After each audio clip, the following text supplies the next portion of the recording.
Hi there, welcome to another quick video on Glide apps. In this video, we'll take a look at a different type of component in Glide called text entry and the related other entry fields in Glide apps. So very recently what I did was I made a video um, on deconstructing this template called unread books, and I noticed that there was the components where it doesn't really just display the information, but it also allows users to edit the contents, and the changes will dynamically get saved into the spreadsheet. So I thought, let's make a quick video and dive into this a little bit deeper. So what I'll do is I will go onto the I will go onto the template that I have copied across, and so this is the template. It's called unread books, and now if I click on one of these books, you can see that there's these um, fields from the data that contains is contained in the spreadsheet.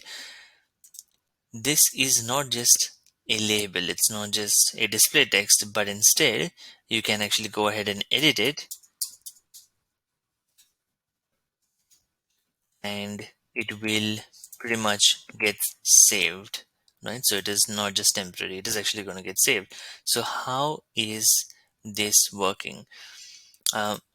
What they are doing is, what Glide is doing is, it's using a component called text entry, and this is different from the regular text. So the regular text fields here, that's this one here.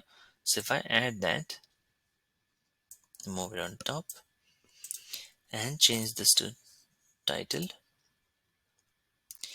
so you can see I have a text entry and then I have a text field, and you can see the difference between them. One is editable, which is the text entry, and the one that's not editable is just a text. So this is just a display field. So now if I go ahead and edit this, see that it reflects on both the fields. So now where to find this? So you have text here, so which is just a read-only field or read-only component, and the new ones, which is the entry fields. They are over here in this section at the bottom, and you have a whole bunch of different entry fields.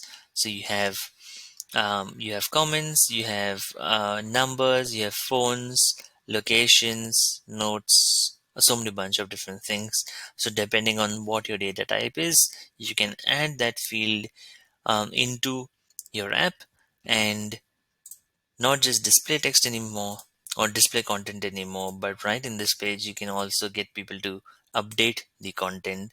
Instead of having a little pencil icon here for people to update the content, you just use these entry fields, and you can have pretty much people updated on the go. So that was a quick video on the entry fields, especially this text entry field that this app uses. Um, and so I hope you liked this video, but just let me know in the comments what you think of it. And if you're using these components in your apps, let me know how you're using this and what other videos you'd like to see on Glide apps. So thanks for watching, and stay tuned for the next video.